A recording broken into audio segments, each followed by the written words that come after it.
Hello. हाँ जी। Good afternoon sir. Sir చెప్పండి. ये యాక్సిస్ బ్యాంక్ से कॉल చేశాను సార్. ఆ? యాక్సిస్ బ్యాంక్ చెప్పండి. షేక్ మొహమ్మద్ పేరు మీద వెహికల్ తీసుకున్నారు సార్. ఈ నంబర్ ఇచ్చారా సార్?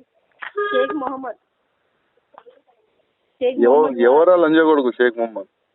మీరు సార్, ఇది ఇర్ఫాన్ అని ఇచ్చారు సార్ ఈ నంబర్. ఏంది? ఇర్ఫాన్ అని ఈ నంబర్ ఇచ్చాడు. నేను ఏమిచ్చిండు పేరు? ఈ నంబర్ సార్ ఇర్ఫాన్ అని ఇచ్చింది సార్ ఈ మీరు నంబర్. ఎక్కడమ్మా? ఎక్కడ నుంచి? రాణిగంజ్ సార్. నేను రాజాసింగ్ ఎమ్మెల్యే మాట్లాడుతున్నా అమ్మా. ఇక్కడ తుర్కోల్కి నాకి నచ్చుతుందా చెప్పండి? మ్యాచ్ అవుతుందా? నేను రాజాసింగ్ ఎమ్మెల్యే మాట్లాడుతున్నా అమ్మా. ఈ నంబర్ ఎవరు ఇచ్చారు? హలో, కస్టమర్ ఎవరో ఇచ్చారు సార్ ఇవాళ. ఇప్పుడు ఎవరిదైనా నంబర్ ఇస్తే మీరు ఎట్లా ప్లాన్ చేస్తారమ్మా? సార్ థర్డ్ పార్టీ దగ్గర అతను బండి ఇచ్చినట్టు ఈ నంబర్ ఇచ్చాడు సార్ ఇవాళ. ఇప్పుడు ఇచ్చే వాళ్ళకి కొద్దిగా బుద్ధిగా ఉండాలి కదమ్మా. ఎవరిదైనా నంబర్ ఇస్తే లోన్ ఇచ్చేస్తారా ఎట్లా? అంటే ఇప్పుడు బండి థర్డ్ పార్టీ దగ్గర ఉందని ఈ నంబర్ ఇచ్చినప్పుడు చేయాల్సి ఉంటుంది సార్. నేను లే, నా గురించి తెలుసామా మీకు?